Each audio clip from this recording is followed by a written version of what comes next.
Welcome in to the Autzen Audibles Podcast. I'm at Prehm, Erik Skopil, Jared Mack on the show today, a Wednesday edition. We're recording April 12th of 2023. I don't know why I said the year. We all know what year it is. A couple things here on the show. We're going to spend the second half talking a little bit about some takeaways through 6 spring football practices. We've had the opportunity to watch, I believe, all 6 of those spring practices.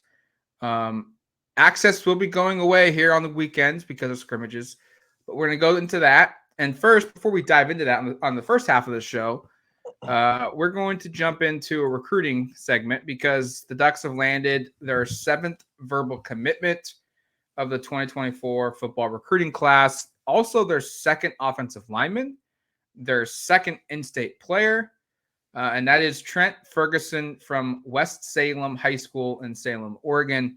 6'7", 300-pound prospect, the 5th best player in the state of Oregon by the 24/7 Sports composite. I think 24/7 Sports individually has him 6th, which is basically the same spot. There's a couple things here to dive into. We'll first start off with just what do we think of another offensive line commit, another in-state kid? What are our thoughts on Trent Ferguson, the player? I mean, to start, this guy's got 4 games of playing experience. And you go watch the highlights, you can see why a school like Oregon, which, by the way, was the first to offer last year. I mean, the guy was a basketball player growing up. We have to acknowledge he's 6'7", 300 pounds, so a very large human being. You can understand why he would have grown up playing on the hard court a little bit. But transitioned to playing a little football this last year, and both, I think it was Adrian Clem and Tony Tuioti were at a Sheldon High School game and watching their kids play for the Irish, and happened upon Trent and said, this guy's huge, has a lot of potential. And it was like one of his first games playing the sport, and offered him shortly after. So there's kind of the origin of that. And I think it's notable that 2 offensive line coaches have now been through the recruiting process with him, gone through the due diligence of deciding if he's offerable or a committable prospect, and have decided the answer is yes. That speaks to the upside here. Because again, you're looking at a guy who's, I mean, like, this is kind of like almost like a Philly Che on the women's basketball side, where you're just such a raw prospect who just really doesn't have experience with the sport, but is so clearly so physically like gifted or has the upside there. This is like a total projection. And not that on the offensive line, it's not that way when you're looking at high school prospects, but usually you've got a little bit more, I guess the resume has a little meat on the bones. But in this case, obviously Ferguson's a relative newcomer to the sport. So I mean, I was really intrigued watching the film. I mean, basically every highlight is a pancake. He's got like a 3.5-minute highlight film from 4 games. I mean, he probably had 15, 16 pancakes in the 4 games he played. Again, Oregon high school competition isn't the best, but 6'7", 300 pounds, clearly big, strong, physical, has the basketball background, so you know he's got some athletic intangibles. I think a really intriguing player. And in general, you like it when the state of Oregon can provide you somebody who at least projects to be maybe a starting caliber, I would say, right tackle sometime way down the line here, because this is a guy who you're going to probably get on campus and want to develop for at least a couple of years before he's ready to contribute. Yeah, this is definitely not a day one starter. I think that Trent Ferguson, his story is pretty remarkable. Again, like 50 pounds from his freshman to junior season. Dislocated his heel joint playing basketball, so that caused his basketball career to basically end.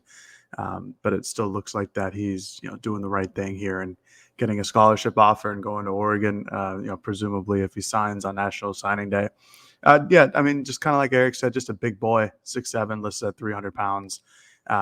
Only 4 games ever playing football. So I think I read somewhere that he was healthy around the start of football season, got into practice, and then they threw him in there for the final 4 games of the year. And then that's where Oregon, when Coach Adrian Clem was the offensive line coach, he offered him. And then Alik Terry and Mike Kavanaugh, both those guys said, yeah, we're going to continue to offer you. We're going to continue to make this a committable offer. I watched the film. He certainly needs to get stronger. He's playing against Oregon high school competition. Those were all pancake blocks because all the guys he was blocking were like 5'8". So he just tripped and fell on them for the most part. But I won't debate that. I won't debate that. They were some small guys he was landing on. They were really small. And I guess that's a positive sign that shows that he can bend his knees, which is really important, and move his hips for an offensive lineman. But you see the footwork, you see the basketball background. As a kid who played lacrosse as well, he moves pretty well on the open field. He's just got to morph his body and get stronger and turn himself into an offensive lineman. And now that he has a straight path into football and no longer, maybe I'll play basketball, maybe I'll play football. Now that it's straight football, he's going to be on that path to change his body into an offensive tackle. Other than that, I think that for an Oregon high school prospect, for a 6'7", 300-pound tackle, I think his tape looks good. I think he does play against some of the better competition in the state, albeit, it's no Southern California competition, but I do think that this guy can be a steady riser in his not his draft stock, but his prospect stock over the course of the next season and a half, maybe getting to camps in the summertime. Definitely, playing a full however many games high school play here, 12-game, 10-game schedule next season. And of course, you do look at his huddle tape, and it is 3.5, almost 4 minutes long, and it's only in 4 games. This guy definitely has potential to be there. I would like to see him more often in pass blocking, because I think there's only like 3 clips in there that are pass blocking, but might be the offense. They kind of run like some wing T style of offense, so that's just kind of how it is. But I think it was a good pickup for Oregon. This is a class that desperately needs offensive lineman commits. There's a lot of guys who could leave. There's a lot of guys who could return. It's better to be safe than sorry. Yeah, and that's where I was going to go next with this. Is Oregon has just 2 seniors on its roster right now. Now, granted, there's going to be a couple guys who, because of the COVID year, will academically be seniors, but athletically they won't be. But guys that have to move on for sure after this season include Junior Angelau and Stephen Jones.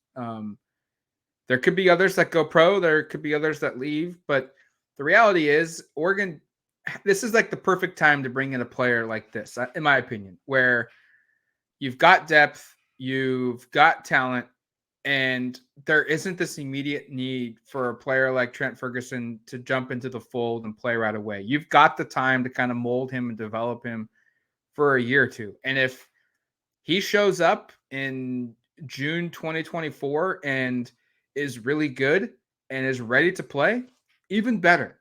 But you don't need to expect him to play. Now, you can't have a class made up of all of those types of players, no doubt. But if you're going to take a flyer on 1 or 2 guys, this feels like one of those guys that you would want to do it. Really good basketball player, really athletic. I mean, it feels like, it sounds like an injury, and his body just got too big for the sport that he was playing.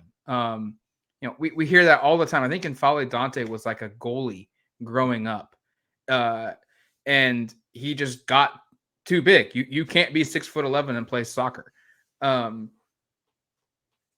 This feels kind of similar. I'm not going to say that Ferguson's going to show up and just be this dominant left tackle, in year 2, but there's traits here that you like, and there's traits here that you can say, we can maybe mold this into something special if we give him a year or 2 in a collegiate weight room, a collegiate training program, and collegiate coaching. I'll be curious to see what he looks like next fall, or this coming fall, when he plays as a senior. Now, it's also interesting that maybe on the negative side here, Fox Crater, their highest rated offensive lineman, they're going to have to do the Lord's work to keep him committed to Oregon. He's been to Oklahoma. He's been to Georgia. I think he's going to A&M. This is a commit that's really skyrocketed up the depth chart for a lot of programs when they're looking at offensive linemen. And maybe this is just a preemptive move. Hey, we think Ferguson is going to be a dude and is going to have a wide range of big-time Pac-12 schools after him in the fall. We can get him now before that happens, because Fox Crater might be someone that we're going to have to work really hard to keep. Yeah, that's an interesting kind of subplot, I guess, to this is what does this mean for the O-line position group? Because as you said, Matt, and I think correctly, like this is a project who's not going to scare off other offensive linemen, but it could be reactive to the possibility of Crater looking around. And there's definitely rumors of that. And I know we've kind of heard that from some people in the recruiting industry that like, I'm not sure Oregon is in a very good spot, even though he's committed there, which is the weird part of recruiting where it's like Oregon might not even be leading for a kid that's technically verbally committed. But we'll see what happens with that. And there's obviously time. He's a pseudo in-state kid right over the border in Vancouver, Washington. Certainly opportunity to continue to recruit him, even if he does open up his recruitment and look around. It'll be interesting to see what kind of plays out there. But I think the O-line class as a whole is interesting because Oregon also, I don't know how much we want to open this up to talk about other recruits, but we know Brandon Baker, the top-rated offensive tackle, I think in the entire country right now, is a player with some real Oregon ties. His brother played at Oregon. He's been on the record several times saying he's very high on the Ducks. I don't think he and Fox Crater are, again, competing necessarily for a spot, but you do wonder how many offensive tackles do you want to take in this class? And I guess the other question is do we think Trent Ferguson is offensive tackle all the way? Could he slide inside? I probably think he's a right tackle better than most. Probably that's where I would project him, but maybe the staff likes him a couple different spots. Maybe they see more versatility than maybe we see on kind of first watch. But no, I think the O-line class is off to a nice start now. And Erik Terry, I think we should note, good for him. Not that many months on the job to already have landed one commitment and retained another. But now it's going to be a matter of, okay, well, how does this build together? How many do they take this class? As Matt said, kind of a small outgoing senior class that doesn't preclude you from taking 4 or 5 offensive linemen if you think there are players valuable.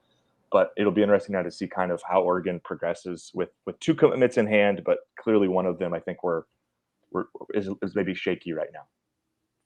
Keeping Crater would be huge. We talk about this every time that Oregon lands a commitment on the West Coast, how distance is going to be an issue, or on the East Coast, excuse me. Oregon has now landed a commitment on the West Coast. I think distance is going to be an issue with those other programs across the country, like Georgia, like LSU, and like Oklahoma. These are constant problems that Oregon faces. I believe they happen for other programs as well. It's still very early in the recruitment. Losing Adrian Clem was a huge blow to Crater and his recruitment from Oregon. I think Erik Terry and Mike Kavanaugh are going to be 2 guys who are constantly talking to him. They're constantly going to be trying, I'm sure they are already, trying to get him on campus as many times as possible. It's not that far of a drive. He's already unofficially visited Georgia and LSU and Oklahoma, so I feel like he could make time to come down to Oregon when it's a significantly closer distance again. But yeah, landing Ferguson, I don't know if that's necessarily like a backup plan or if that's just hey, in case we lose this guy type of deal. I think that Oregon's going to be on much higher overall recruits coming in, like from the offensive tackle and offensive line perspective, where if they lose Crater, they have a guy who's similar, kind of like the Baker situation. I truly think that Ferguson is a project guy. He's somebody who's going to be one of the lowest rated players in their class right now. He could certainly move up, but on paper right now, he's probably going to be one of the lower rated guys in their class. He's going to be a project guy, similar to like what J.R. Moola was for this last year's class from Mater Dei. Just a big dude. This is a guy that Mario Cristobal type would attract because he's 6'7", 300 pounds. He's a moldable body. He's athletic. I think he's going to be a project guy, but if it works out for Oregon, that's going to be great. But I think that they'll be just fine on the offensive line side of things. I think Erik Terry is a good recruiter. I think they have the coaching behind him with Terry and with Kavanaugh behind him to be ideal for any offensive line recruit.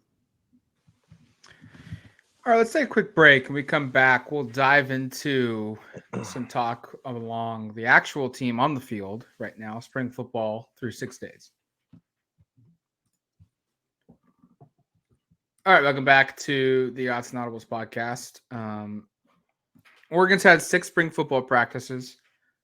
One of the 3 of us have been at practice and all the practices and all the interviews.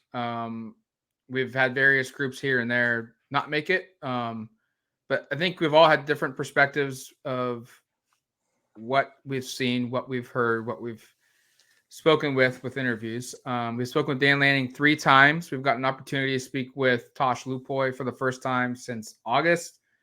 We got to speak with new offensive coordinator Will Stein for the first time ever. And then we've also gotten an opportunity to speak with co-OC Junior Adams for the first time since August of last year. Drew Maringer will speak with us on Saturday, and I want to say there's a defensive coach that we will be speaking with on Thursday. We've had a wide range of players, Bo Nix being one of them, Jeffrey Bossa being another, Evan Williams being another guy, a newcomer that we've spoken with. And what has stood out here? There's a wide range of topics that we want to go to. I mean, do we want me to kick it off? Yeah, I thought yours was kind of the big overarching offensive thing, which I thought was a good starting point. So I came away really surprised, really impressed with our conversation with Will Stein. First of all, he made it a point to shake everyone's hand before the interview started, and then shook all our hands after the interview was concluded. You don't often see that. It felt like he enjoyed just being there talking ball, but also asked our names and introduced himself, which was nice. Yeah. So welcome, Will. I was really impressed with him coming in, and basically someone asked him, "Hey, like, what are your thoughts on just what the offense will look like in 2023? How are you making your own spin on this?" And I'm paraphrasing here, but he basically came out and said that the offense was really good last year, and you have to acknowledge and you have to give credit to the former offensive coordinator, Kenny Dillingham, who's now the head coach at ASU, for the work that he did, for the verbiage that they did, and the communication and the process that they had. And he basically said, like, I would be dumb to come in and basically change everything, overhaul every part of the offense. They're maybe going to have a couple different verbiage changes here. They're maybe going to make a couple minor tweaks here and there. But as Junior Adams said, like, the offense is basically the same as it was the previous year. I don't know how much that factors in because it's Bo Nix being at quarterback and he's comfortable there. I don't know how much of that's because the offense that Will Stein ran at UTSA is very similar to what Kenny Dillingham brought over. It probably is some combination, but yeah. I was pretty impressed to hear that, like, another coach is willing to step in and say, this isn't exactly what I did, but we're not going to change much of this because it was so good. And B, like, he also hammered home, like, scheme's overrated. It's about players. If you have good players, the plays are all the same. You're going to be good. And it feels kind of like the 2023 offense will be very similar to what we saw in 2022, which is a very good thing because they were really good.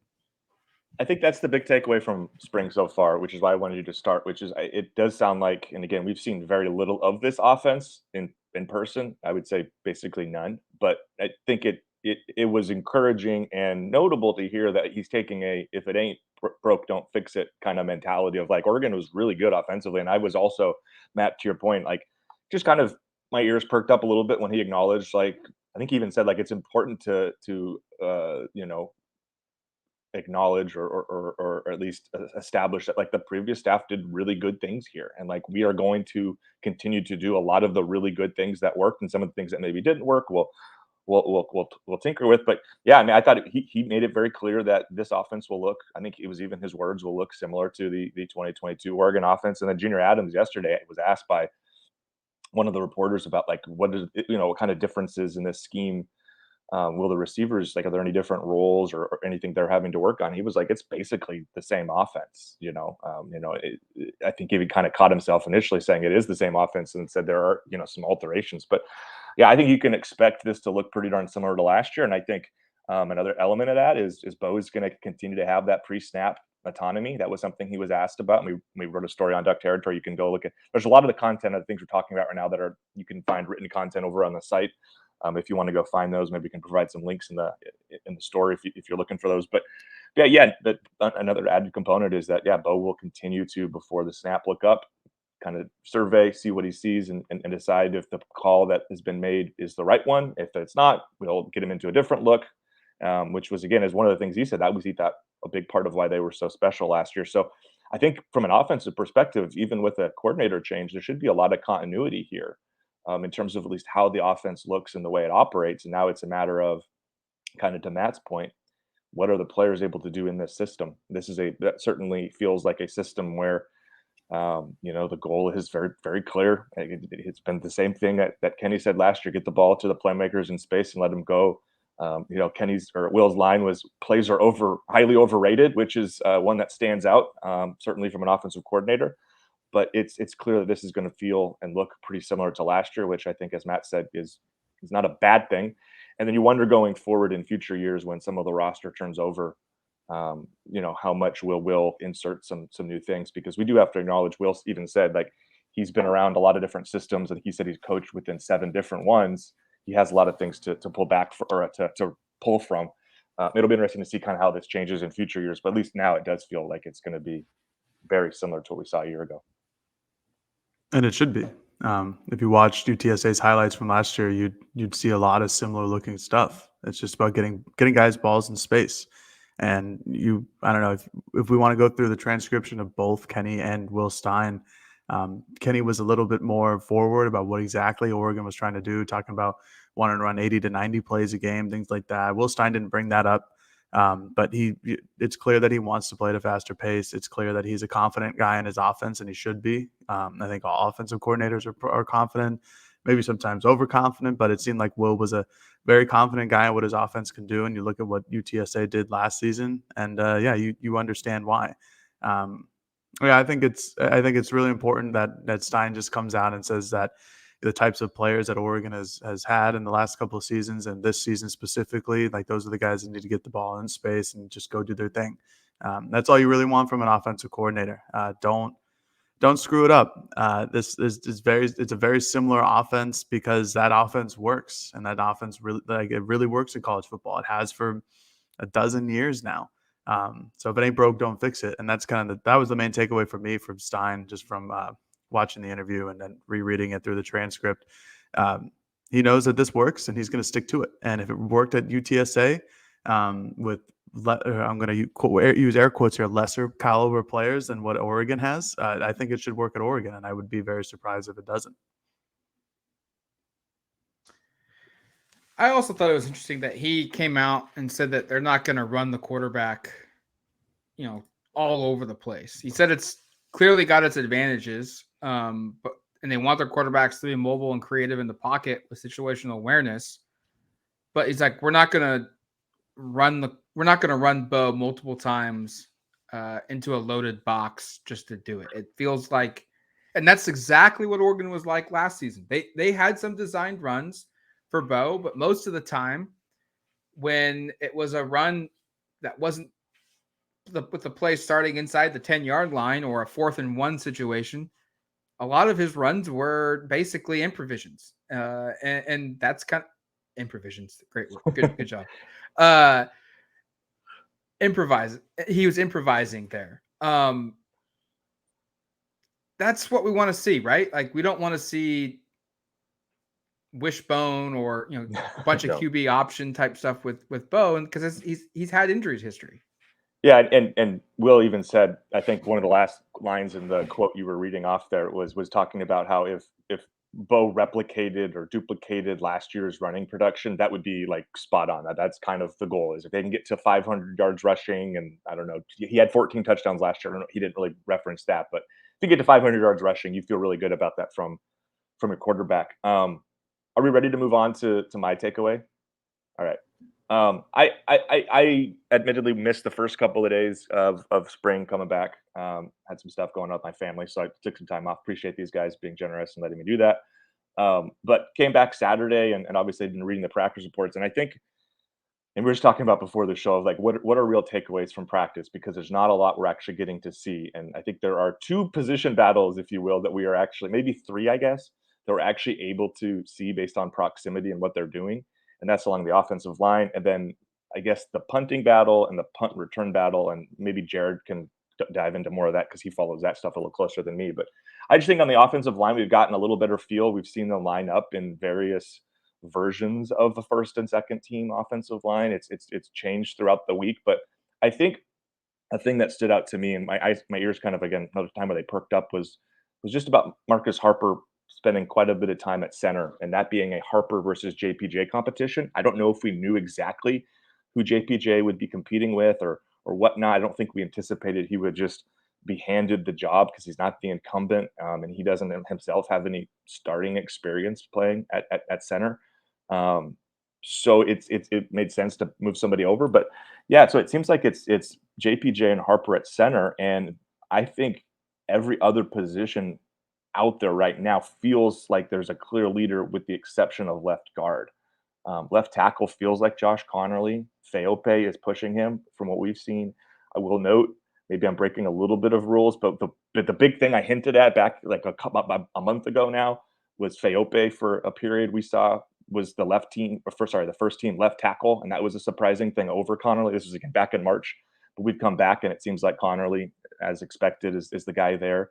Right guard feels like it's Stephen Jones, and has all throughout camp, and right tackle Johnny Cornelius. Like the right side feels very Jones. Cornelius will be where you end up at. Of course, there's time for that to change, but that feels like that side is pretty locked in. But left guard is pretty open right now, and I think it comes down to, from my perspective, just kind of watching and kind of reading tea leaves, like the loser of the JPJ Harper battle at center will compete with Angelau and Iuli at left guard. And Angelau's inability to be healthy right now makes it harder to project some of this because he's not lining up in these groups. So we don't really have a great feel, but it feels like this is working towards a left guard is going to be the most fought over position along the offensive line. It's also possible Angelau comes back and he's working at right guard and pushing Stephen Jones. Like that's an outcome you can't dismiss either.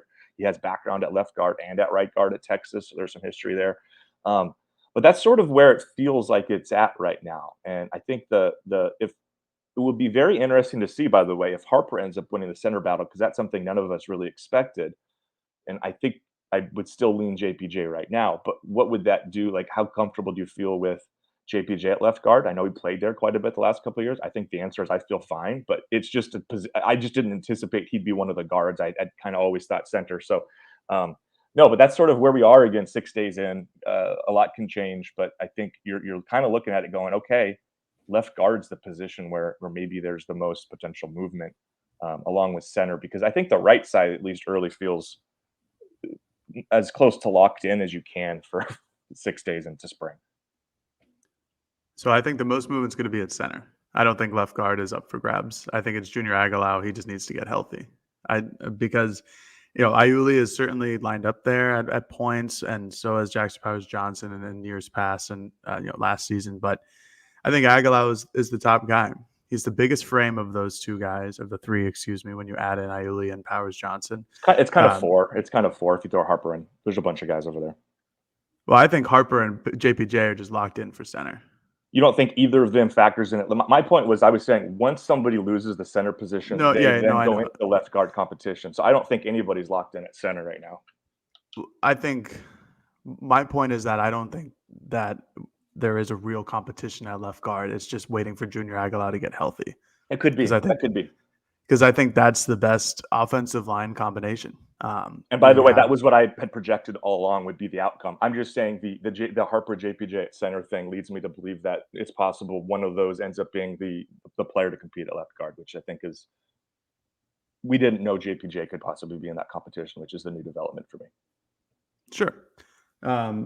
Yeah, I just think whenever Junior Aguilar gets back, I think he's just going to be the starting left guard. And I think that JPJ and Marcus Harper are going to compete for that center position, which I think is a very interesting development on the flip side. I think that Jones Cornelius, which is a fire name, I think that's fine at right guard and right tackle. I think that's where we all kind of projected what it would be. Mm-hmm. I think the only conversation was really, will George Silva provide enough of a pushback to be one of the starting left tackles or right tackles? And we should know that Silva's only right tackle right now. We should know. Yeah. Just to put that out there. As is Cornelius. Yes. Those guys are both right tackles, and then Feope and Connerly Jr. are rotating in at left tackle. But I think that Cornelius and Connolly Jr. I think were the two tackle favorites going into the season. I think Silva was a very interesting case because he was, extremely highly rated as a JUCO recruit and somebody who has a physical frame to take part in tackle activities. But I still think that this is a single position competition. I think it's really interesting. But obviously, if Junior doesn't come back from injuries, then you have a lot of question marks there. But he's close, by the way. He's in trainers and doing mostly everything on he's Tuesday. been I think he's getting close. He's been limited in all the days that we've seen him. So I wouldn't say he was limited yesterday. Actually, I think he ran through all the drills in full. Again, the first two we watched at least, which was a step up. And I don't know what he's doing when they get into full contact, but the fact that he was full go and actually smashing into guys and being a physical person out there, that was a nice step up today or yesterday. It's a good start. I just think that his experience and his size are going to be what sets him apart. I think that if he jumps in that offensive line, and if Marcus Harper, or honestly, if Jackson Powers Johnson is the center, that's a big offensive line. That is a big, athletic, and strong offensive line that I think Oregon really needs this season after losing all that experience last year, this offseason. So I think it's going to be a fun one to watch. I think there's going to be just constant competition, and looking at the offensive line in general, there's a good amount of depth. I think there's a couple guys where if there is injuries, you're going to feel confident about coming in off the bench. So are we surprised? Because I agree with Jared that center is like the one spot where it feels like it's pretty unknown. Are we surprised that Harper's is it Harper making it unknown because he's so good? We don't know this because we haven't seen like actual 11 on 11 or type stuff yet, but we've seen Harper get a lot of like the first rep at center this spring so far. JPJ's been in there. Has Dave Ayuli been in there as well? I want to say yes. He's been left guard though, from what I've seen. Right. That was I guess it was just surprising. I figured JPJ would be the number one guy, and it wasn't really going to be a question. And now Harper's kind of pushed his way in there. Well, we knew Harper. What I was going to say. We knew Harper was going to be the wild card probably in all of this. We just didn't know where, right? Because I think going into spring, I would have said the position to focus on was left guard, which is kind of where I still think it ultimately ends up being after center. And the reason I thought that was because I thought it would be an Angela Harper battle, and I had JPJ kind of like just written in pen at center. I just figured that was what it was going to be because we didn't, as I said earlier, know who the competition would be. I thought also. This is kind of a question I wanted to have. I thought it was kind of notable that like Harper was the first, I believe, and you guys can correct me if I'm wrong because I did miss a couple of days, but I think he was the first offensive lineman made available to speak. Is that right? Yes. It's kind of interesting. I mean, I don't think it matters too much, but like this is a guy who clearly the staff values a lot and wanted to give him an opportunity to be the first representative out there. That might mean something. It might mean absolutely nothing. But yeah, no, I mean, the center position, again, I think that leads to whatever the left guard position battle is, because once you have a pretty clear picture, and I don't think that's going to happen probably until fall, then you can figure out kind of where the chips will fall at left guard. And ultimately, I still think it's JPJ, but I have really no idea. And we'll just kind of have to go from there. Jared, do you want to finish up talking about some of the special team stuff and kind of where those position battles are? Sure. Yeah, I was going to say one more thing about the offensive line. I'm not at all surprised to see or hear or whatever that Marcus Harper is making things difficult for this coaching staff. He was a very integral part of the offensive line last season. He was very good for a long stretch of time. But at the end of the day, Stephen Jones, once he was healthy to come back, they put him back in that offensive line. But Harper's no slouch. He's certainly going to make any position battle that he's in, if it's at tackle or guard or safety or whatever he's playing on that day, he's going to make it difficult. And I think he's a great player, and I think that's why he was one of the first offensive line members made available to the media. That, and mostly because Ryan Walk and Alex Forsythe are no longer on the team, because those two guys would be out way before them. But that was the thing, is like I was just trying to figure out who's the new O-line spokesperson. I figured it'd be JPJ. It's Harper. It's Harper, yeah. It was. It's definitely not going to be Feope or I wish there was still Big Saul out there, but he is no longer with the team. But Connolly, by the way, making his interview debut on Thursday, I'm told. Interesting. I am. That should be fun. Yeah. every time I see George, I don't know why this, but when Jared mentioned Big Sala, every time I see George Silva, he reminds me body type wise of Big Sala all the time. I look at him like, wow, that dude just, maybe it's because it's the same number. That's part of it. Probably. But they look very similar. I don't know, just a random thought in my head. Length and size wise, there are certainly similarities there. Yeah. Mm-hmm. All right. Special team stuff. Not the most exciting segment we're going to have on this podcast, but one that needs to be done and one that is very important because we all watched Oregon last season, the Oregon State game specifically, the final play of Alex Bales' career. I know we talked about that yesterday. That's really sad. That was the end of his college playing career. Is that terrible play? Eesh. Yeah. Hopefully, Oregon does not have those next season, and that's because Ross James and Luke Dunn are engaged in a punting battle at practice. I would give the upper hand to Luke Dunn to start the season or to start spring camp. Excuse me. Yesterday, was that yesterday? Yeah, yesterday. Yes. Good Lord. Yesterday they practiced punts inside the 50-yard line to try to get coffin corners or get it to stop inside the 10. And I thought it was the most competitive day of practice that they have had so far between James and Luke Dunn. Again, I think Dunn has been more consistent during these periods. Again, we're only watching them kick 5 to 7 balls. So it's really not a huge sample size. We don't see how they do during pressure kicks. We've had no pressure kick scenario, which again, I think is a bunch of hoopla, but that's just me. Dan, you can cite me on that. I think it's a bunch of hoopla, these pressure kicks or pressure punts. And we haven't seen them punt with a live rush, which is something that will no live rush, no anything like that. Yeah, that'll be important.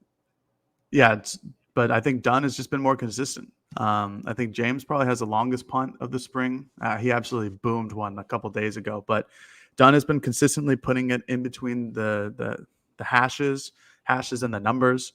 So I think then Dan has been on record to saying that he's looking for consistency. He's looking for accuracy because that helps your special teams unit. If you're supposed to punt it to the left side of the field and everybody on the special teams unit is charging towards that left side of the field and the punt goes to the right side of the field, you're in a heap of trouble there. Dunn has also shown off the banana kick or the banana punt, however you would like to say it, where it juts out like a banana and then curves back in. It's kind of like if you're slicing a ball or drawing the ball for those golf aficionados that are listening to us. It's incredible. It's just one of the greatest things I've ever seen. It turned Troy Franklin around like 3 times for him to try to find the ball, and he still missed it. So I'm excited to see those again. I'm excited to see if he pulls one off during a game. I think that's important. I think that's the punting competition is still up for grabs, I would say. Yeah. But I would give Luke Dunn the strong I would give him a strong positive sign that he could be the punter for next season going into it. In terms of the punt returners, the guys who are returning the kicks, it's the same 4 dudes, just in a different order every day. It's Troy Franklin, Chris Hudson, Cole Martin, and Tez Johnson. So one of those guys is going to go first. The other ones are going to go behind him. I don't think that there's a hierarchy yet. I think it's interesting that Troy Franklin is in that mix and Tez Johnson because those are both very integral parts of the offense. This is kind of always a discussion between people of, do we want guys who are really important on our offense returning punts and kicks because that's a more likelihood that they'll get hurt? I don't know. Those are just your best options. And for kicking and kickoff returns are just all the running backs. I don't know what that's going to look like, but it's every single running back on the field is back there. And Camden Lewis is still doing the thing. I haven't seen any kickers kick a field goal yet, so I don't know. Maybe they just don't plan on kicking field goals this year. Can we make a petition that if Luke Dunn does win the kickoff battle, that when he makes his punt and the team's coming off the field, that the crowd chants Luke? Ooh, I like it. As long as it's a good one. Yes. Yeah. That would be like automatic requirement. But would the crowd know what a good punt is? Yeah, they would know what a good punt is because they've seen so many bad ones that they would just be like, anything that goes in the right line 30 yards down the field is like, that was great. To add to Matt's point, if we think his name is Dunn, if his name was Dune, that would be an even better crowd. That would be better, crowd chant. Dune. That could be good too. I I think just it's watched that movie for the second time this week. We're just random good. comment. It's a good book. Good. It's good. The other thing that I thought was sort of interesting, and I know as Jared said, I don't think there's like a clear hierarchy at all at punt return. But on Saturday when I was watching it, it was Hudson, Tez rotating for like the first three, and then they brought Troy and Cole Martin in. It is interesting that everything seems to come back to Tez versus Chris in competition right now in terms of at receiver, at punt return. We've had a couple people really commend Chris for how he's handled things, Bo and Junior. I don't know if Will Stein was asked specifically about it, but just that he's continued to work really hard. We know people don't think we like Chris Hudson, so I want to try to give Chris Hudson some flowers right now because there have been some really positive things said about him this week. In terms of how he's handled the competition, and frankly, Junior was really complimentary of how he's played this spring so far as well. So we'll see. I think it's really interesting, the parallels, but just like Tez Chris feels like almost like the biggest competition of camp right now, whether it be at slot or whether it be at punt return. It just seems like those two are competing at a variety of different places on the field. Would be odd if one of the coaching members of the coaching staff were negative about him. It'd be interesting at this point of spring. Oh, so you don't buy the positive. I mean, has anybody said anything negative yet? No, but you also see when somebody's muted in terms of the compliments, right? Like we know we know what it looks like when Dan is asked about somebody and kind of doesn't have a lot of nice things to say, that you can kind of read between the lines that maybe there's not a lot of nice things to say. I mean, Junior pointed to specific plays that Chris had made that were impressive in that day. So at least he's on the field producing at a way that the staff is pleased with. I don't think there's no benefit for Junior to come out and give a guy flowers when he doesn't deserve any flowers, because then that creates problems with with how is he representing things to media. I think. I would agree with Eric. We can choose to just think that Chris Hudson no one likes Chris Hudson on the team, but I'm just going to assume that if someone says like he's doing good, that he's probably not sucking. That'd be nice. We can then trust Junior. Be nice to trust him with it. I think it was interesting. I mean, I asked Junior like, how has Chris handled the competition, and it was like a right away strong answer. Like one thing he knows and we know best about Chris is he's all in on competition. But at the same time, like even I think yesterday, Greg Biggins had a story that, Oregon is still in the thick of it, maybe the favorite for Gary Bryant Jr., another guy that plays the same position. So while they're being complimentary of Chris Hudson, they've already added Tez. They're going to potentially add another guy that plays the same position. There's clearly something there that they want more of. And I think the answer is it's both. Like they want more out of Chris. They want more out of that position. And, they have good things to say about Chris, though, which are probably true.